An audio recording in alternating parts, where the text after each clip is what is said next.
Hello! Anime! Woo! We're gonna go into the best anime list of all time. And this list I'm about to drop is just objectively, factually, the greatest list of all time. There's no room for interpretation. This isn't subjective. This is just categorically the best list ever made. I'm obviously being facetious. I know when it comes to anime lists, some people have very strong opinions, and you are more than welcome to critique my list. Tell me it's a trash tier, because yeah, what I'm doing with this list, and I'm going to start in a poopy tier, then I'm going to go into these are great animes, and I'm going to start from the worst best to the bestest best. Well, they're still what I consider some of the best, but yeah, as we go through the video, eventually at the end, it'll be my number one. So that's the order we're going to work through, and it's not me trying to assess whether these animes are objectively the best, because the list would look very differently. This is purely what I subjectively felt and experienced, and how much love I have for these animes, and I recognise that's a highly fallible list. There are animes on here that I can tell are some of the deepest, most beautifully written animes, but I watched some of them 15 years ago, and I was a shit consumer. I didn't have the complexities. I wasn't the same kind of person I am now. I would not be able to receive the same kind of philosophical or moral or poignant weight that I like to think I can now back then. So there are some fantastic animes on here that are going to be low on the list. It's only enough whiffle waffle. Let's dive straight in. So actually, let's start with a bunch of classics and legendary animes that I just have never watched. I've not watched Hunter x Hunter. I've not watched One Piece, Naruto. I've seen 3 episodes of Cowboy Bebop, but it's just truly not enough for me to judge it or list it. And Dragon Ball, I've only ever watched clips. When El Ginge comes over, we know we've got the pizza and the marijuana. He'll stick us some Dragon Ball clips and I'll watch it. I'll be like, whoa, oh, okay, oh, yeah. But not actually seen it myself. So now I'm going to go to poo tier. So this is going to really trigger some people. Inuyasha, poo tier. But I just couldn't. I didn't find it gripping, compelling. There was Inuyasha and then that chick, and they had this will they, won't they, and apparently a movie came out and they kind of did, but also didn't. I couldn't be bothered with that element. It was just poo. Dr. Stone, I feel like, okay, hear me out. I feel like I'm being super unfair here. I've been watching Dr. Stone 6 months ago, and the concept is great. You know, the world restarted, everyone gets petrified. I'm just going to say I'm going to be spoiling all of these animes and talking about spoilers, so if I mention one and you don't want spoilers, flee.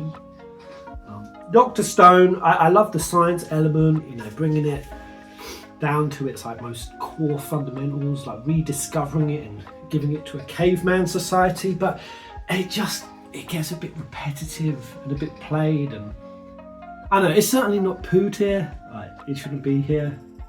I'm being unfair, because I actually also am quite excited. I saw the trailer for the next season, which might already be out. It actually looks kind of pretty good. That's the thing. I've been stopping and starting Dr. Stone because for whatever reason it's just not holding me. Anyway, final in poopy tier. Is it wrong to pick up chicks in the dungeon? This anime, man. When you listen to the title, is it wrong to pick up chicks in a dungeon? Yeah, I felt like I was going into an anime where the protagonist would be this suave, sexy, playboy type character. Instead, it ended up being this little wiener boy who is just so oblivious and naive to all of these sexy chicks throwing themselves at him. It's that trope. The shy, oblivious boy who doesn't really do anything to make the girls get the hots for him, but they do, and he's just so innocent and naive and pure, and it's just annoying. So annoying. In fact, me and my friend Dave, we have a running inside joke where if one of us is being a bit of a dick cheese, we turn to the other one and say dude, you're being a right belkin. The main character's name is Belle. And yeah, basically the greatest insult. And that's what we consider the greatest insult, to call each other a Belkun. Like, if he tells me I'm being a Belkun, that's bigger than the C word. I need to do serious review of how I'm behaving right now. And that's all that's lasted from that anime, is that dynamic. Anyway, diving into the real list. Let's do it, let's go. I started my anime journey maybe 17 years ago in a very strange section of the anime world. I started in an ecchi groove. My first proper anime watches were High School DxD, which, I'll be honest with you, I actually enjoyed it. It was funny, good humour, good premise. The plot was big and juicy. I was young. There were titties, okay? I was like, whoa, there's titties in this thing? Right, let's go, let's watch this. And had a gay old time. It was fantastic. And then I tried to continue the ecchi vein because I was so naive to anime. I thought this was what anime was. I thought all anime was ecchi. So then I tried to look up something similar, and I ended up on To Love Ru. Now, To Love Ru, anyone who's seen it, that's the type of ecchi where you go, oh, she's a bit young. Wait, how old is she? Man, she looks 12. Oh no, man, this ain't this ain't the same as High School DxD. Those girls were developed. This make me uncomfortable as hell. So anyway, started in the ecchi world. I'm sticking these two on the list. Well, actually, To Love Ru not, but High School DxD to begin us. Then One Punch Man. Some people are going to want to One Punch me for sticking it this low, but watched it ages ago. Not a whole lot of stuff stuck with me. It's kind of hilarious. He gets this strong just from push-ups, pull-ups, and running, is it? And I liked the main other MC, was his name Zeno, with the like machine arm. That was cool, and it was an enjoyable watch. Like, I just want to be clear, this is still these are good animes list, right? So don't come at me, calm down. And then Kill la Kill and Code Geass. These are next on the list. Kill la Kill because I remember really liking it and enjoying myself with it, but so long ago, and I can't really remember. I think that's always a sign, right? Whether you're having a resonance with the anime is, do you still remember the majority of the beats? Does it still stick in your mind? Can you still recall what happened? Like 5-10 years later? If you can, anime clicked with you. Kill la Kill, I don't really remember what happened, but I remember I liked it. Code Geass, I've kind of started recently. I wanted to put it on this list because I'm only like one season in and really kind of liking the concept, liking the direction. I'm not like blown away, but I can tell it's pretty damn quality. And then next I'm going to go Blue Lock. Blue Lock was one of those like lazy Tuesdays where you kind of looking around Netflix, you can't find absolutely anything. You're in that mode where everything just seems like trash. You've watched everything that's good in the universe and you're a little bit depressed. I saw this like football anime and I was like, go on then, background telly. That was my attitude, some background telly. I don't like football, I don't care. This is gonna be meh. This is how I like treat all kinds of sports animes, the basketball ones, and so I stuck it on with an intention to sort of watch it in the background. And before I knew it, I was locked in, man. It was great. The characters, the like special kind of football skills and tactics, which obviously high fantasy, and then just how the games and matches actually played out, like high energy and super engaging. And this football anime it blew me away, quite frankly. And it was such a lovely shock that I really enjoyed it. But at the end of the day, it is just a football anime. It has its limitations in how high on the list this can go.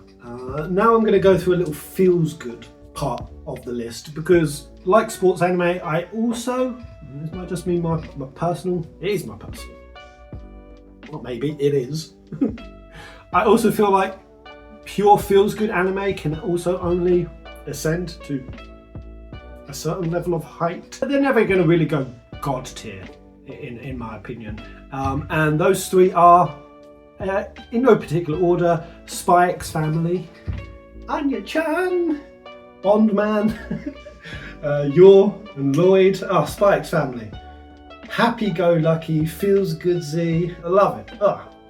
Love the music to it as well. I often, if I just want to get some smile energy on, play some of the opening and ending themes from Spy X Family. I've got some t-shirts, I've got a few little like models, and just all around squidgy widgy, wholesome, lovely to watch. Zom 100, brilliant concept. If you haven't seen Zom 100, the guy is basically, it exposes Japanese work culture for just how brutal it is, how long, how soul-sucking and draining it is. This guy is absolutely just crippled by his workload and his asshole boss. And the zombie apocalypse happens, and his immediate reaction is to cheer and celebrate because it means he doesn't need to go into work tomorrow. And that's the base premise. Everything just leads from there, and it's just the super iconic scene, of him running, zombies behind him, and he's the happiest and most liberated he's ever been. And anyone who has ever had that really strong anti-work sort of, I want to be free, I want to feel freedom in my life. This is an anime that really captions and screenshots, snapshots that, and love it. Assassination Classroom, very wholesome. Squid octopus teacher and his students basically need to try to assassinate him. I never actually finished that or saw where it went, but I remember just feeling super uplifted the whole time I was watching it and loved it. Ragnarok. Was it a Ragnarok Arena or Clash of Humans and Gods? The anime where it's all in a coliseum. Humanity's going to get deleted by the gods unless the best of humanity can beat the best of the gods, and I just love the matchups. And I would add, I'm not really massively into fighting animes, I'd say. So things like, was it Bhakti? Bhakti's just too gritty. It's just like constant dudes, big ripped dudes wailing on each other. And I tune out after a while. But with Ragnarok, seeing Jack the Ripper going up against Hercules, or what was it? I think the Buddha went up against Zeus, and what were some of the other ones? I'm going to get them all totally in the wrong order, but Adam, the first man, and then he comes into the arena, and all the animals from the Garden of Eden are behind him. Did he fight Thor? Either way, you just see the gnarliest, wildest matchups. It's just imaginations of mythological and legendary human figures. Fighting gods, and that's all it needs to be absolutely great. Do I need to say more? Next up, Hell's Paradise. Now, Hell's Paradise was also just a flick on, can't find anything, and a massively pleasant surprise.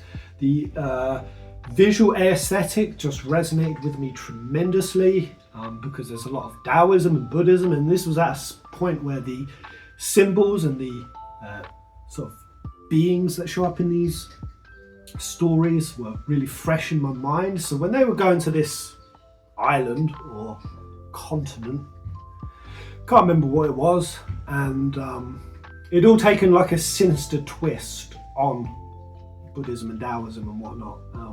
I suppose you could also say this is what Black Myth Wukong has done, right? Sort of tales and enlightened figures, but with that dark, nefarious turn on it. And it just gave me that rich feeling of, I don't know, when you first watch King Kong and they go to Skull Island, and it's just like, I'm getting the feeling of being encapsulated in this unknown, dangerous, threatening territory, and it just gives me that, or gave me that kind of buzz. And that's a great feeling, and Hell's Paradise really elicited that for me. I feel like I'm going to get hate for this one being this low, but JoJo's Bizarre Adventure.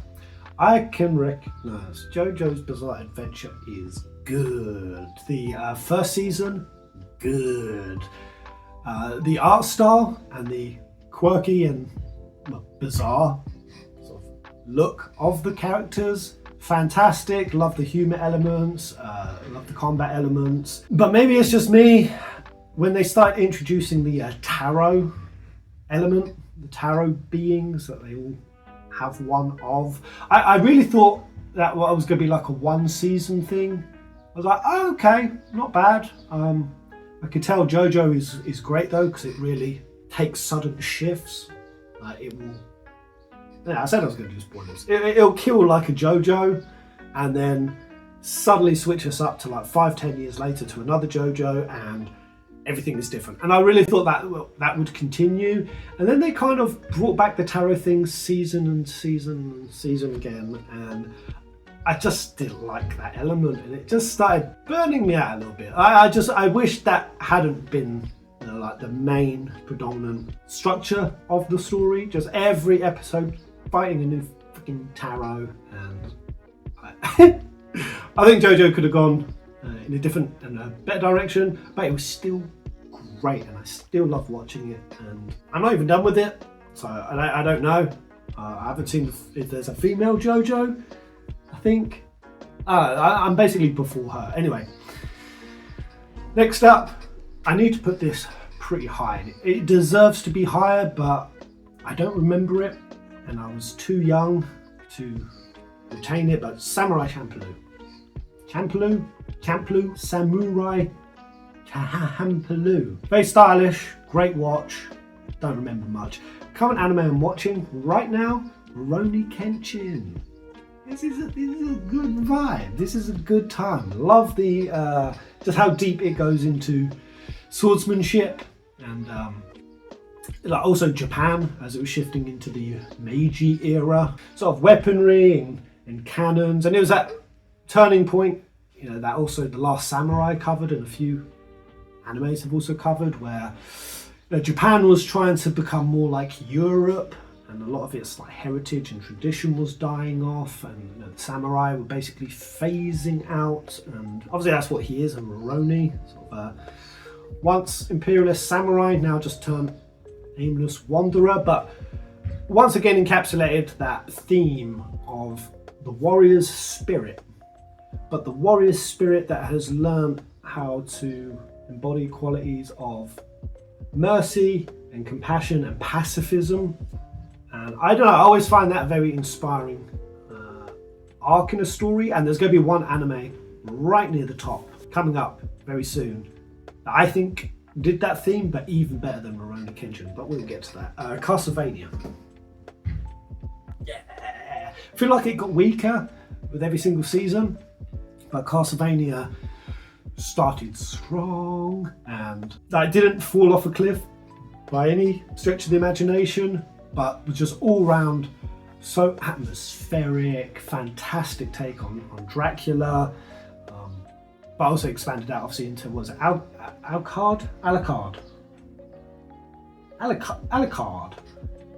He was a great character, and then just all the other Beaumonts. The last season was the Beaumont dude with the mage chick, and yeah, always loved tuning into it. One of my favourite kind of Dracula stories, for sure.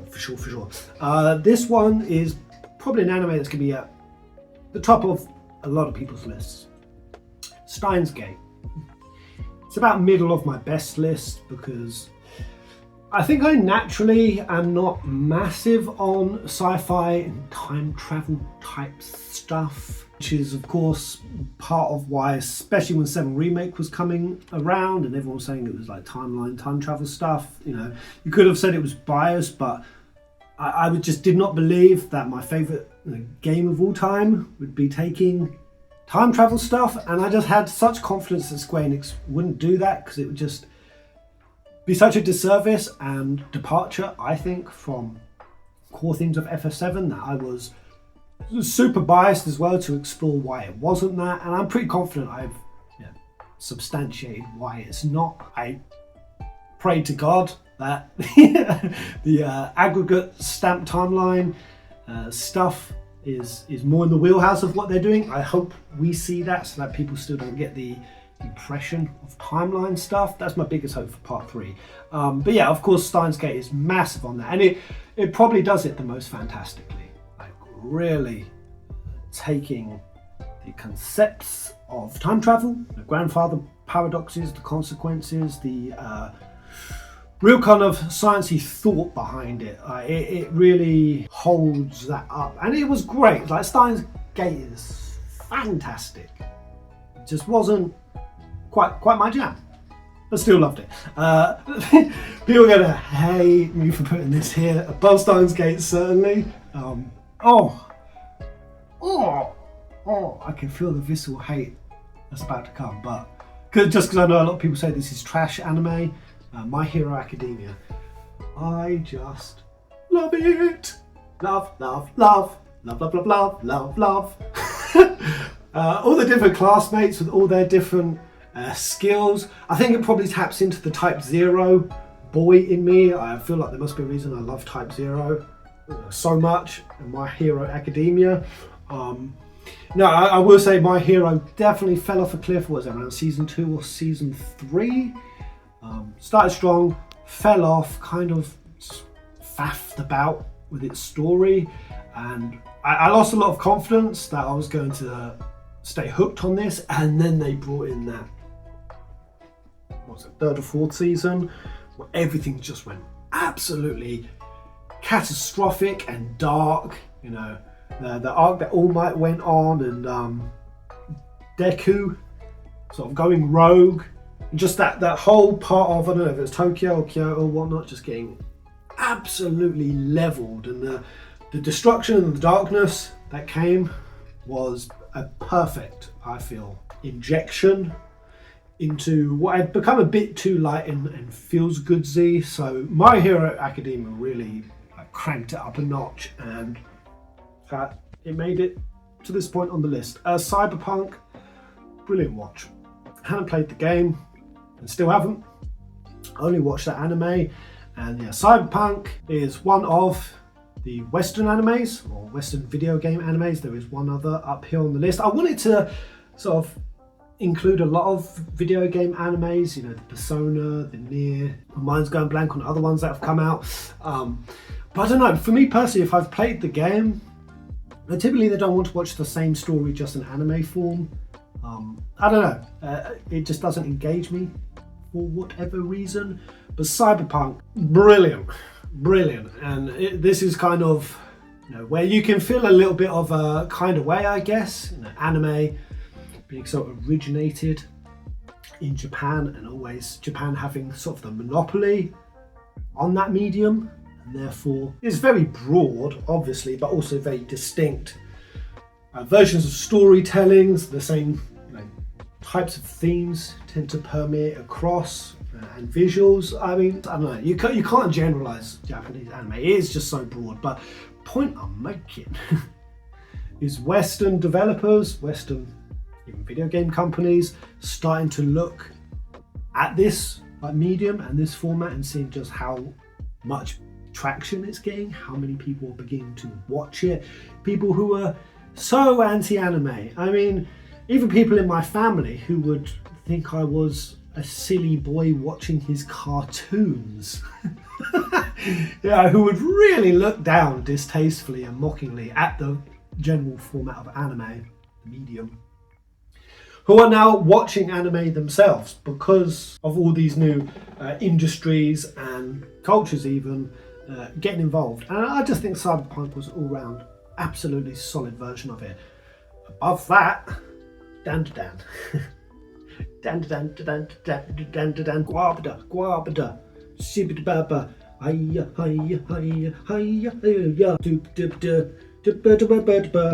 skibidababa, baba bibidababa, dabada shibababa.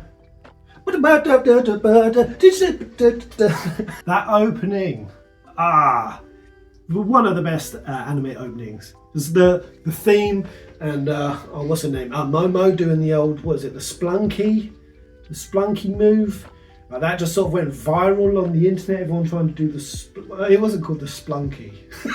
What was it?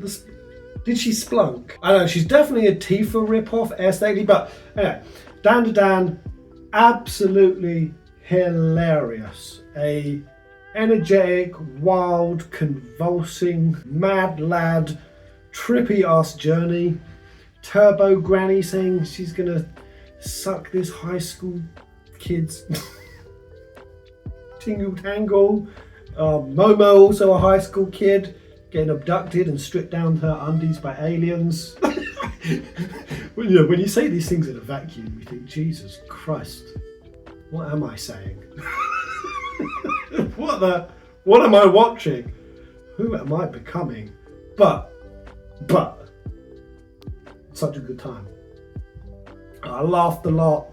I just think it was very stylish. It was just very refined and full of character and identity anime, and I cannot wait. I mean, the fact is making this high on the list, and there's still so many more seasons I'm expecting for it to come. Like, what is it, season 1? I think it's only 1 season, and immediately I just knew this was an absolute gem. This one, loads of people hate this anime. Very different to Dan to Dan. This has many seasons, and didn't like all of them by any means, same degree as each other. There's a lot of variations amongst these seasons, but overall I love 7 Deadly Sins. 7 Deadly Sins. Anyone else? Anyone? No? Just me? Captain of Scrapped Disposal. I love the intro. The 10 Commandments. Not the 10 Commandments. No, they didn't come in the first season, did they? Well, like, basically when it began, and it kind of obviously flipped the script, presenting our heroes as the villains, and how could the 7 Deadly Sins are essentially the origins of all evil.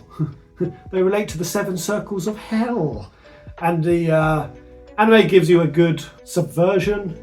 They are the bad guys in the Kingdom of Camelot, with its paladins and knights of light with their holy armor and whatnot.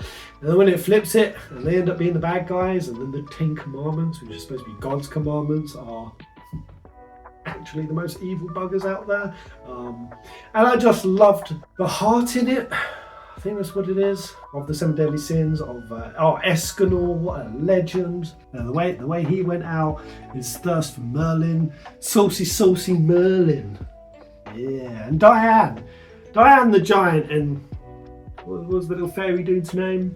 Having a crush on him. I mean, just all round ridiculous and flamboyant as all hell. But I went through every single season back to back. I felt no slowdown, no burnout, no exhaustion. I just wanted to watch the next one after the next one, bippity bam bam, all the way to the end, and just felt a lot of love for it.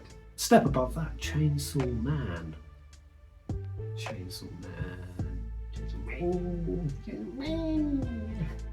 Yeah, I mean, so cool. So very cool. You know, to have, I can't remember the MC's name. I don't remember the MC's name yet. I remember his little, is it like his little familiar or something? Pachita, the little chainsaw creature. And then his head becomes a fucking chainsaw. And just the visuals of the things that we fight in it. I loved when the little demon girl, I don't know why I can't remember anyone's name. What's the demon chick called? The one who needs blood. And they try to fight the teacher that they get given. This is such a poor description of this anime. I should just give up right now. But when they're trying to come up with a plan to beat him, and the main chick, she gives me very sketchy vibe. So, I really think that she might be some sort of like angel pulling the strings behind everything. Can't remember why I thought that, but just found myself very engaged with the entirety of Chainsaw Man. Brilliant music, brilliant choreography. So badly want more of Chainsaw Man. When's it coming? And then above this I've just put Studio Ghibli's. I'm just going to lump all of these in. Princess Mononoke, Howl's Moving Castle, My Neighbor Totoro. Recently watched Boy and the Heron, and yeah, love them. The art is just, it's timeless, it's classic. I totally understand why, one portion of AI outrage, there's a lot of AI outrage in a lot of areas, but I don't know if you've seen it, people getting really, really worked up about AI trying to rip off Studio Ghibli's aesthetic, and I think rightfully so. When you understand how much work goes into a Studio Ghibli production, pure unadulterated labour of love that goes into those things, and it just oozes with heart and sincerity. The idea of AI just coming and ripping and reproducing, splurging it feels like an abomination, like a true violation.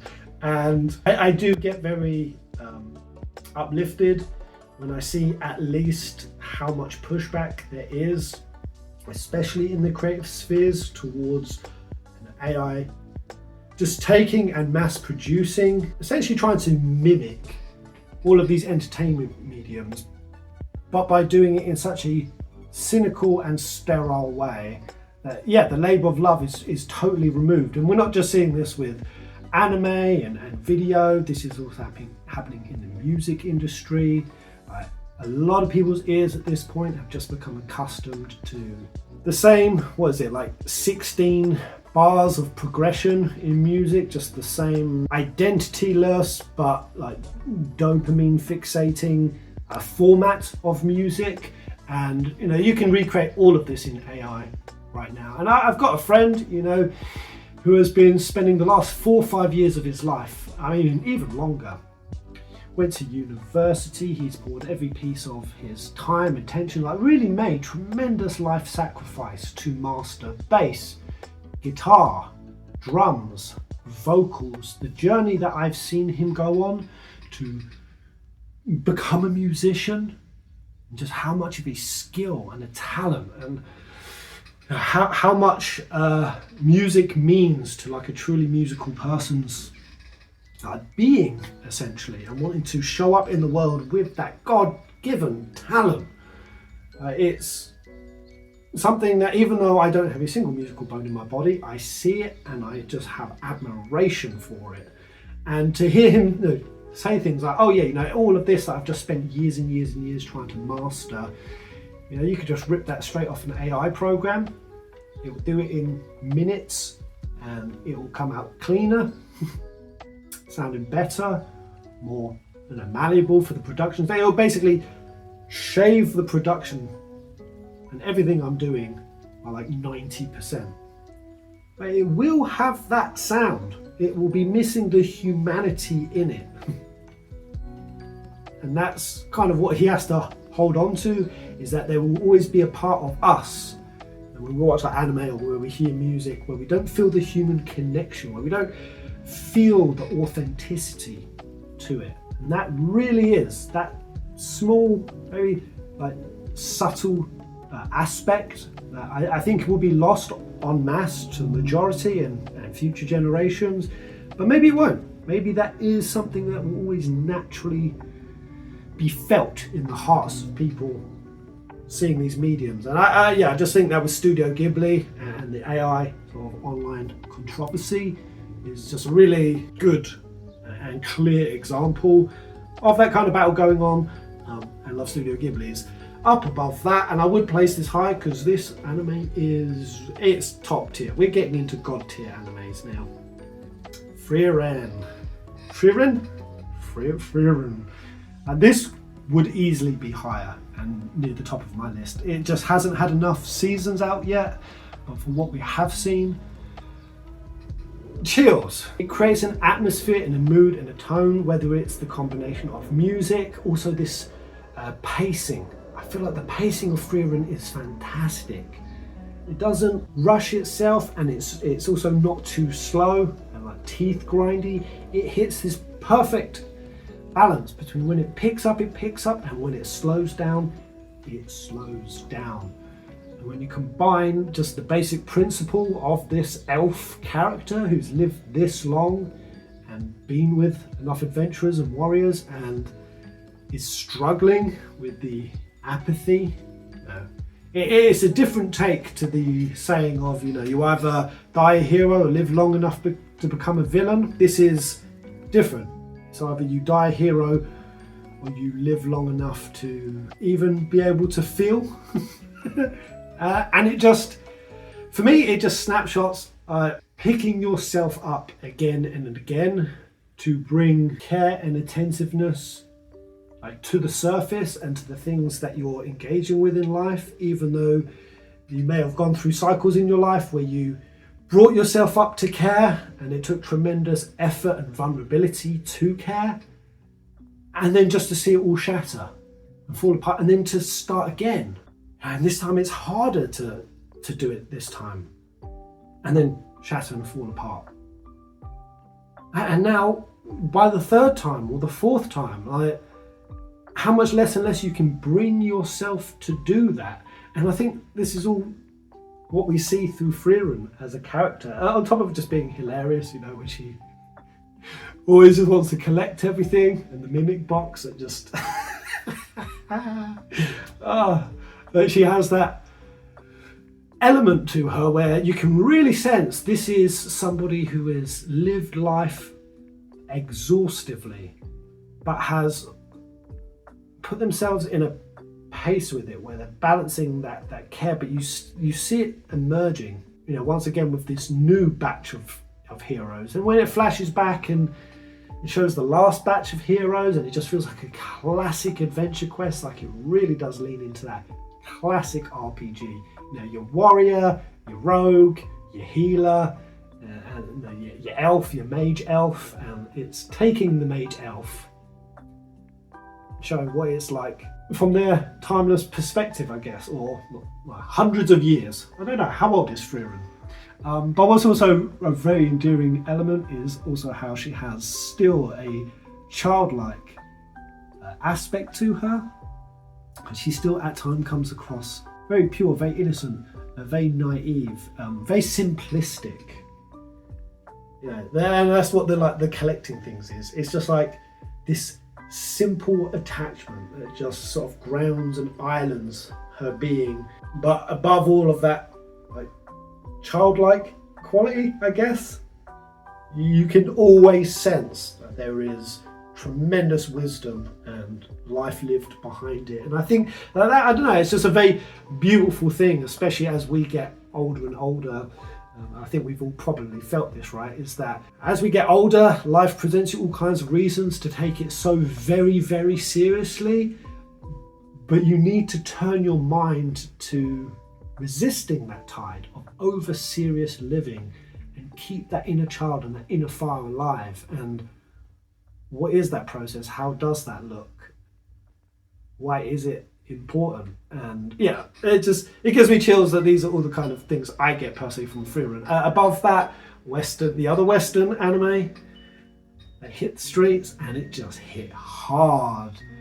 I have spent the last, probably I'd say from my 20s to maybe 27, being the biggest League of Legends addict in the world. I got to Grandmaster rank, I became one of the best supports. If I'd have just pushed in a bit deeper, this was probably the game that if I ever had any chance in life of going pro at, it was League of Legends.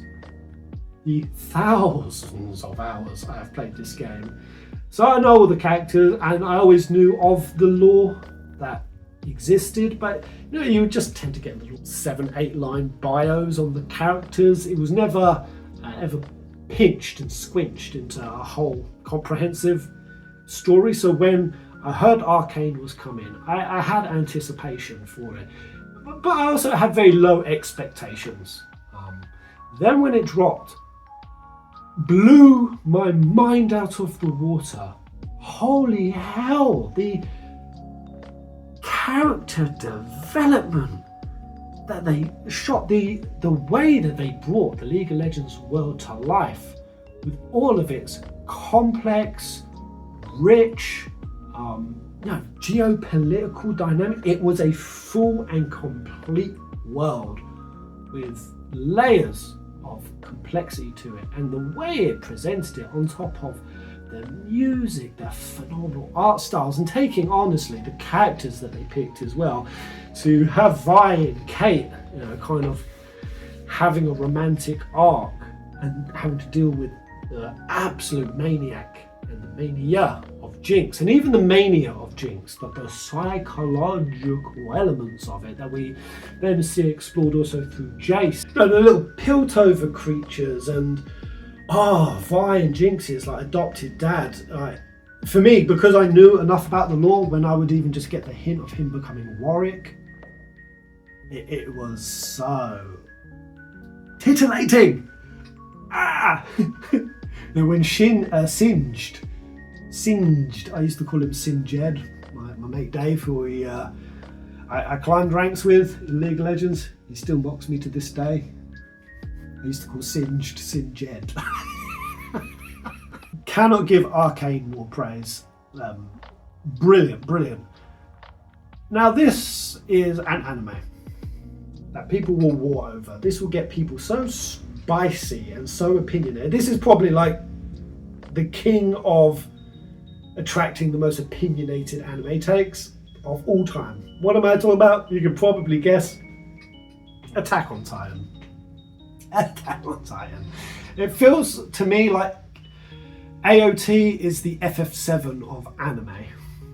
Like, where the general majority are like, love this is a brilliant anime, this deserves to be within the top 10 of every list of all time.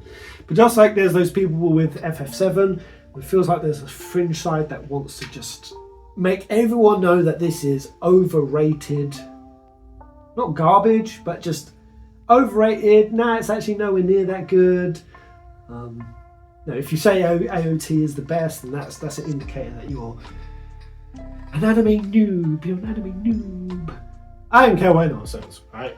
AOT is masterful. An absolute masterclass, again, in world building.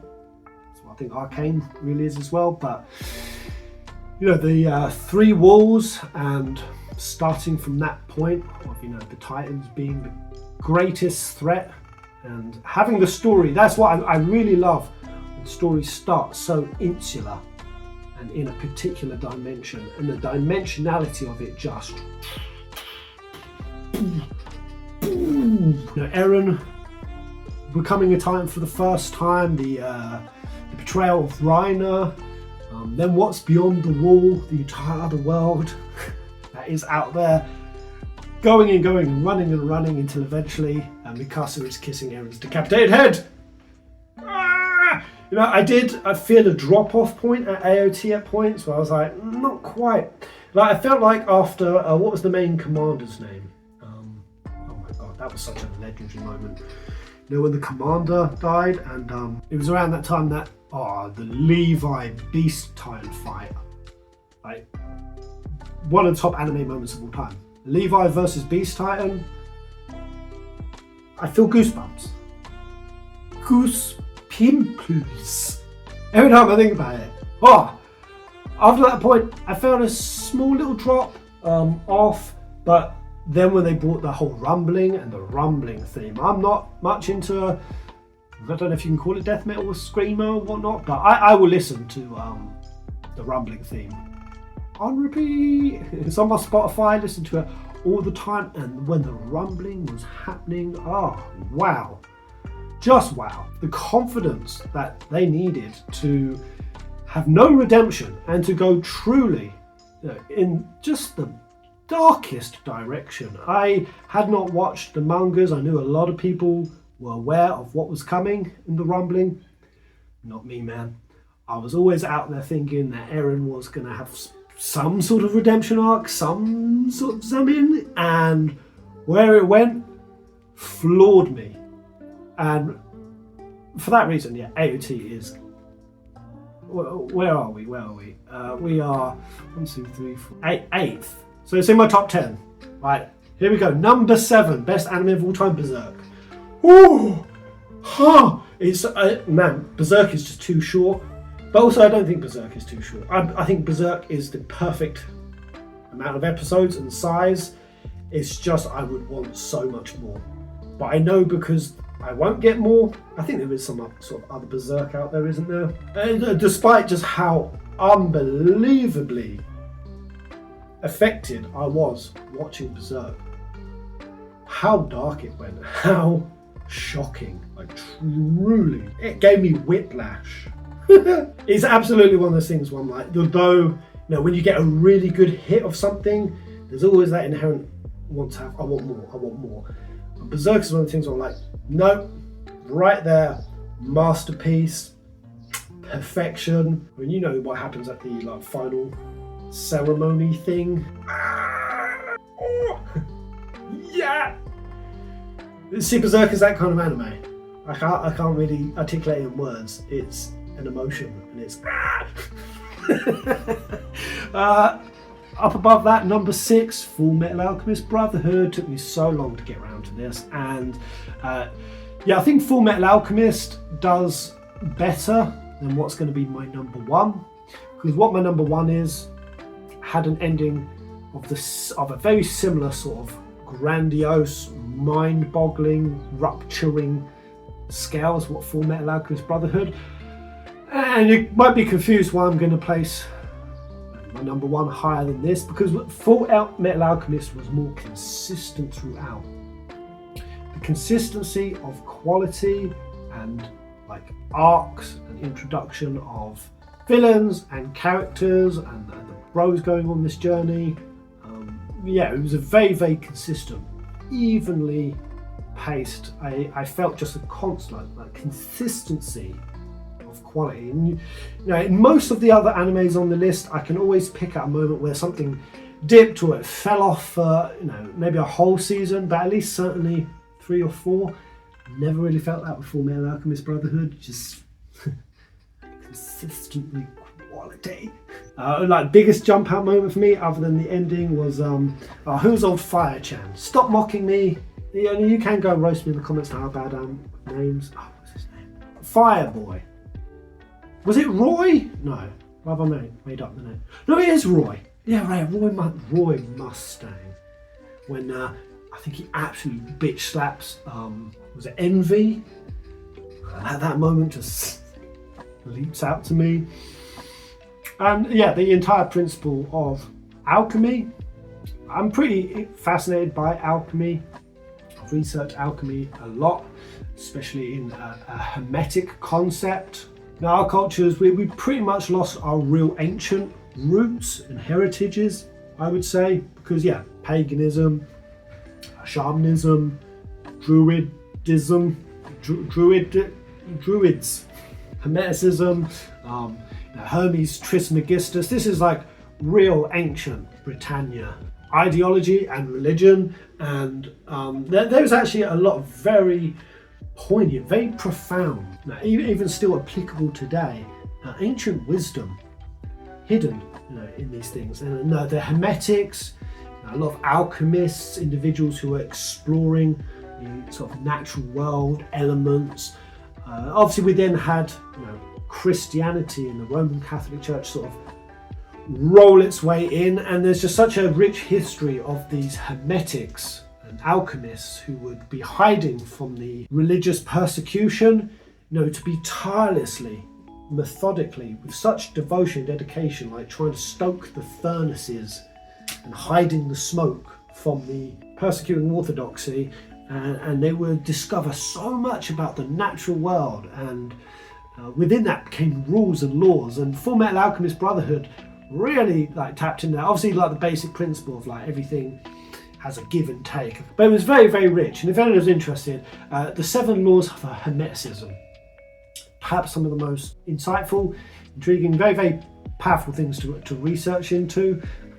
So it had that kind of element at a time that I was super invested in researching into these kind of things. So I think that really added on an extra layer of why Full Metal Alchemist came to me at the right time. Now, above that, this is the anime that I said kind of did what Rurouni Kenshin is doing. The warrior spirit turned towards pacifism and just how beautiful that is. This anime, I feel, just hit me even stronger than Rurouni is for this theme, and that is Vinland Saga. Again, came to me at the right time.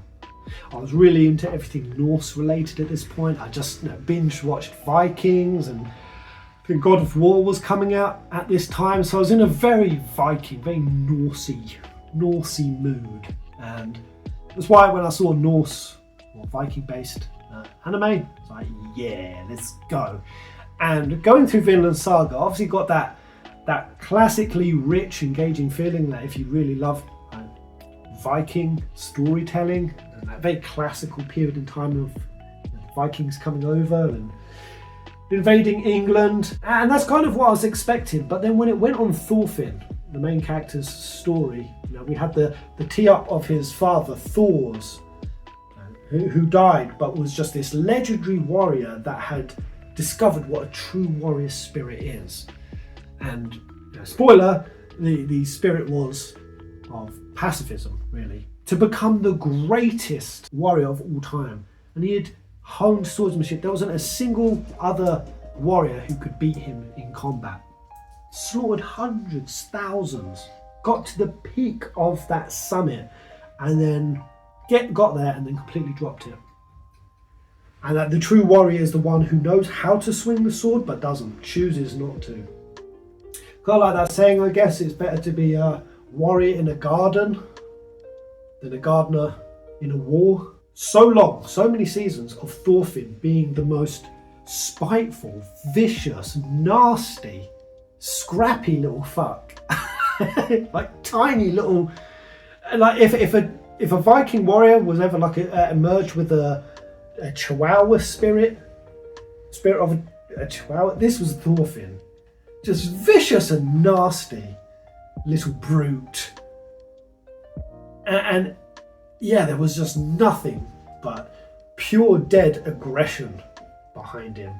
And to see how much admiration and influence, how high that got him, especially in that time where strength was perceived as just that, the capacity to dominate, withstand pain and dish out wrath. And to see Thorfinn then have to do just that, become a gardener or farmer at this point, and drop into the pacifism arc and learn the lessons of his father, but not directly from his father, a completely different avenue. And it will just always stick out to me as one of the most powerful anime moments. I was moved to tears, not because the scene was necessarily sad, I just found it profound. The scene where Thorfinn wants to see the king, but they won't let him unless he can take 100 punches. 100, as hard as the guy wants, punches. Impossible, right? No one could take 100 square to the face punches without hitting the deck. And they say if you're still standing after 100 punches, you can see him. And there is this scene of just Thorfinn taking hit after hit and doing nothing back. And by the 100th punch, the guy throwing it hasn't got the strength to throw the 100th. And he's the guy that collapses. And it was just so beautiful, the message of that. Pacifism and holding your hand, holding your tongue, mastering your emotions, mastering the inner discipline that it takes to approach the world with a will to do no harm and to live by your humanity. And just to see all the Vikings' reaction to that, to see, and the guy who even threw the punches had to go and be like, shit, you're a stronger warrior than me. And he has to admit it. Not because the other guy showed any force back, but because he took that force. And it was just showing a different kind of strength. To be the best murderer of all time, and this is what Thorfinn used to be, he had to have no humanity. Anything like empathy or compassion it was a detriment. That would probably get you killed.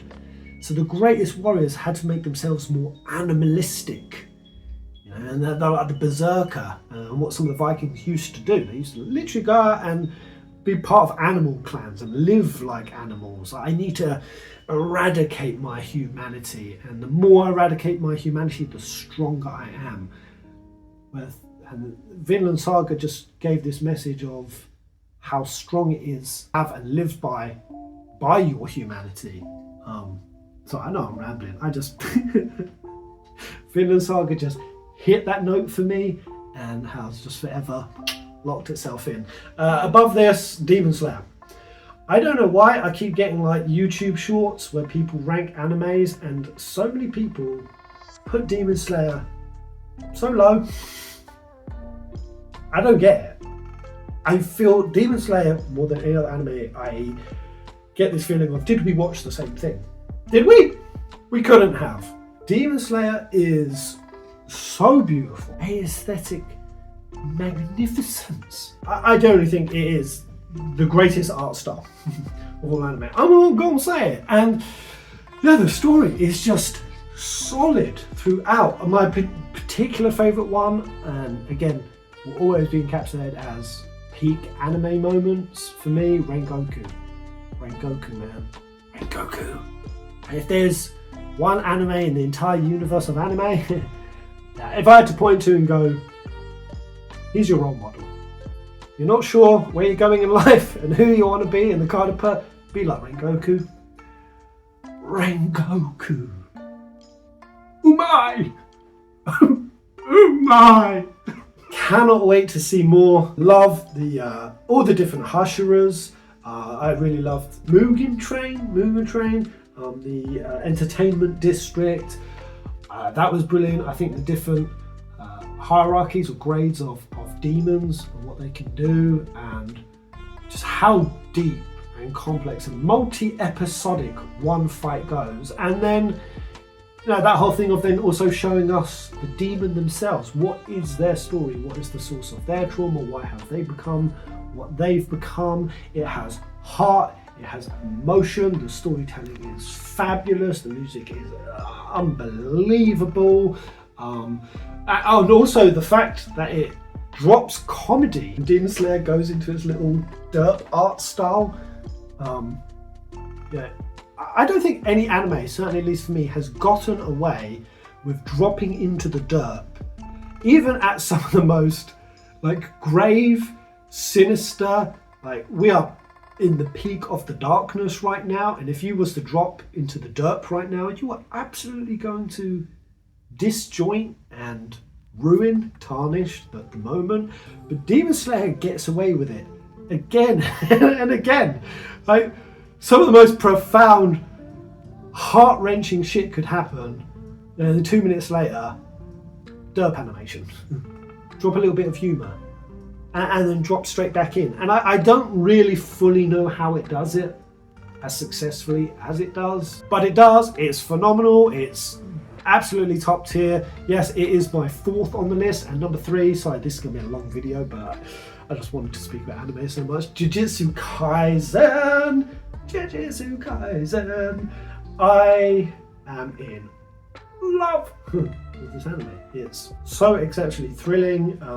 Again, I think this is the anime I have the most renditions of its music on my Spotify. Pretty much every single track is a wall-to-wall listen in isolation banger. Identity that it has with all the symbology. I don't really know where they've sort of extracted that particular sort of martial and symbolic symbols forms from, if there was an influence that has gone into creating what is it's jiu-jitsu, right?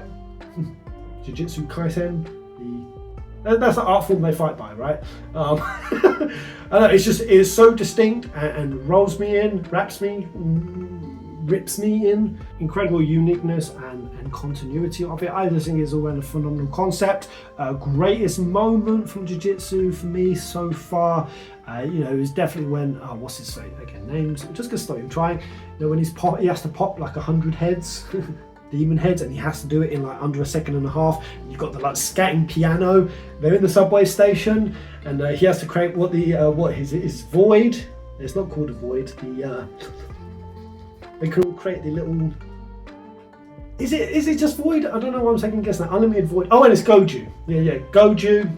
As Sukuna's starting to now pop off. Oh, when is the next season of Jujutsu Kaisen? Season 3. Oh, it is officially on the way, but there's no release date yet. Season 3 will adapt the manga's Culling Games arc. Culling Games. Wow, that sounds rough. Gosh. I think what I like about Jujutsu is you never feel safe, really. Plot armor feels pretty thin on a lot of people, keeps them on their toes, on the edge, and I really respect an anime, where it doesn't make me feel like I can predict or preempt the next steps ahead. And I think, pretty much from the get-go, Jujutsu has been unpredictable to me. And so I'm fixated every second that it's on. If my phone rings or I get like a little important message through and I see it, I immediately have to go back. And okay, I'm going to go back another couple of minutes so I can lead into that scene again. I will immediately, after finishing the episode, go back and watch moments again, because there is a very intelligent, almost, holy shit, I'm not a smart enough human being to follow everything that is going, because it's got exceptionally complex mechanics and logic to it and things that happen in the story. So I will need to watch it to keep up with it. Love it so much. So yeah, what was Jujutsu? My third. Okay, here we go. The top two. The second one, it's number 2. This is the anime I've watched the most. I'll watch it on repeat. I've probably seen it like 7-8 times. I've never seen another anime this many times over. I don't know what it is. I can tell that the later seasons are weaker. I can tell it's not even like the best written. Like, there's a lot of logical fallacies. I won't say they're plot holes. They're just issues with the logic. And this is Death Note. Death Note to me is just one of my favorites of all time. I love watching it again and again. Light Yagami, he makes so many mistakes, and when you really, it's also the anime that I've gone and watched a lot of surrounding videos, peripheral videos too, like if Light hadn't have done this, the moment Light fucked up, certainly at least when he got super cocky and revealed where his location was in Japan, what Light should have done better. I'll watch the theory videos behind it, the whole even thing that the Shinigami that we see at the very start, that Shinigami is actually Light. Was it holding an apple? Or no, there was something visual that basically pointed to that was Light. But it's like a detective. It is a detective crime anime for all intents and purposes. L obviously trying to figure out who Akira is, and the cat and mouse that goes on around it. I can't articulate just why I love that so much. I'm not like massive into. No, I do like crime dramas, and I do like watching things like Crime Network and stuff. So I guess I do have an interest in it. The moments of one side, Akira or L, like cornering the other, then the other, escaping out with an even sneakier plan, or I clipped out a bit of the book, and oh no, I've stuck you in a cell, so we're going to observe you in the cell and you can't go anywhere, so okay, I'm going to have the Shinigami Ryuk's great, come and delete the memories, and then obviously when the other two Akiras get involved as well, just all round. I'm totally rambling. You guys have seen Death Note. I don't need to say any of what I'm saying. It's just like, you either love it or you hate it. I've just kicked my camera, it's just made it off center. But Death Note, I love you, man. I feel like immediately as I talk about you now, I want to go and watch you. And that's how I feel about you. Now, the best anime of all time, the very best, the very peak, the tippity top. Can you guess what it is? Before I even say it, go to the comment section, write it in. What am I going to say? You've heard my list so far. Best worst to best. What am I going to put above all of that? What have I missed off? Have a guess. Evangelion was the one I was talking about, having an ending just as dramatic and grandiose as Full Metal Brotherhood. but being less consistent in its pacing and its delivery. So why on earth would I put Ava above? You know, Ava presents itself as being this just mecha anime. Oh, it's just a mech anime. You get in your big mech and you go and you fight other big things. And, you know, I don't care for that anime in the slightest. So the first, you know, good number of Avas, I was like, alright, not my cup of tea. And it goes on and on like that. And then I slowly start getting more and more interested. It starts getting bolder. It starts, you know, taking a direction where Shinji, like, you think he's going to go for a redemption arc, and it never fucking comes. He always stays an absolutely repugnant little shit throughout. And it just subverted every expectation. Like, every character just more or less becomes more and more diabolical and unlikable, and yet so likable. Like, I don't hate them in a way I hate Belkun. I love them for their utterly flawed, fallible human natures. I love the detestability of them, and you know, it slowly starts introducing a more grandiose story going on. You know, what the second impact is. You know, you get shown things of like Adam, but even that is a subversion. What they say is Adam isn't bloody Adam. When you see Lilith and they say that Adam is Lilith, and it doesn't explain itself in the slightest, and the pacing of Ava is this. It's this. Then you get to like the last 4 episodes and it just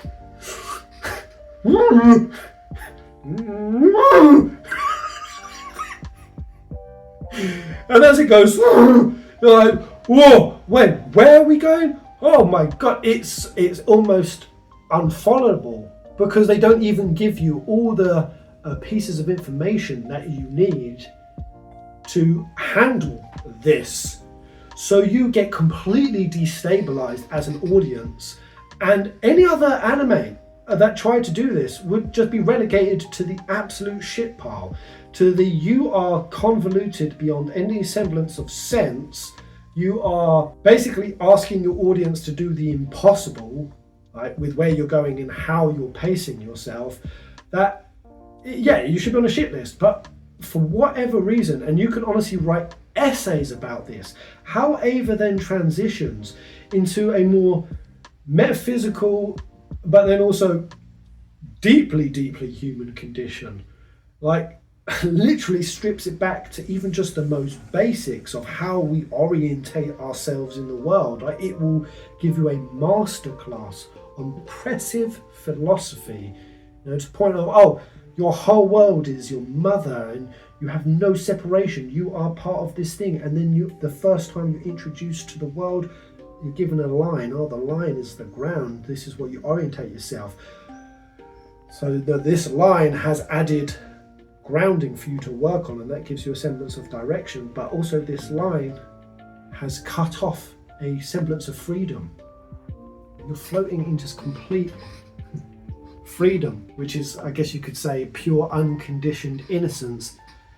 You know, the second you add a line, you add a dimensionality of yourself and the world around you, and how we adapt to the world around us, how we're introduced to it, but how things like social conditioning and relationships with other people work, and that these things are beautiful and vital, but they also bring in so much suffering and limit our freedoms. And to see Shinji essentially at the point of human instrumentality given an option to just go back to complete unified, non-judgmental unity with everything and everyone, or to continue the world as he has known it despite all of its suffering and heartache and hardship and insecurity and the world that he has struggled through so tremendously. And to see this anime go into such existential deep diving, but even if you watch the anime, that's the thing, the format of it is broken to fuck, because if you watch just the episodes, you're left at the end on a total cliff. Not even like left on the cliff, you're shoved off the cliff. It's like, wait, what the fuck? How is this the ending? What? That makes no sense. And then you have to go and watch the movies.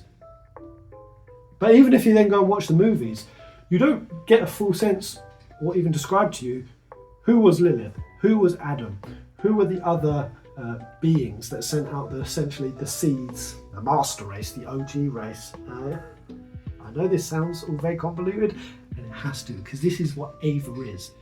It's broken, it's paced like crazy, and yet despite all of that, that is what makes it the greatest anime masterpiece of all time. If you're able to survive through those elements of Ava, shit hitting the fan mess and formation of everything that Ava is, once you bring it all together, you are brought to a place of an incredible illumination. And Ava then tried to do the new versions, and the developer, from what I understand, or the writer, he was in a less depressed state in life. And I've been watching the new Avas, where it basically tries to pick up the pace. It kind of skims through the beats and changes up the pace of it, and even tries to add in some more upbeat fan servicey element. A new girl with a new Ava to pilot, and it's fun to watch certainly, but it's not core Ava. Core Ava is this depression. There is no salvation. There is no real lifeline that you are thrown as an audience member, and because of that, it hits you deeply, almost permanently. I don't think you can ever really watch Ava and not be changed in some way. I know that sounds ridiculous, but it's honestly just how I feel about it. This was my experience, and I also know this is a lot of other people's experience with Ava. It's the kind of anime that changes. Changes you. Certainly changes you in terms of how you engage with media. Ava is a standalone in terms of being a person receiving a piece of media format, and it has to just stand as one of the giants in anime for that exact reason. Anyway, that is my list, guys. Long ass video. Yeah, I legitimately want to know what is on your list. I did ask you guys on Twitter to send me your best animes, but I've been logged off on my laptop and can't remember my password to see it, and my phone is I'm recording on it. Sorry for the shite audio quality. I don't have any of my usual camera stuff, but what do you think? On the list, any that I missed off?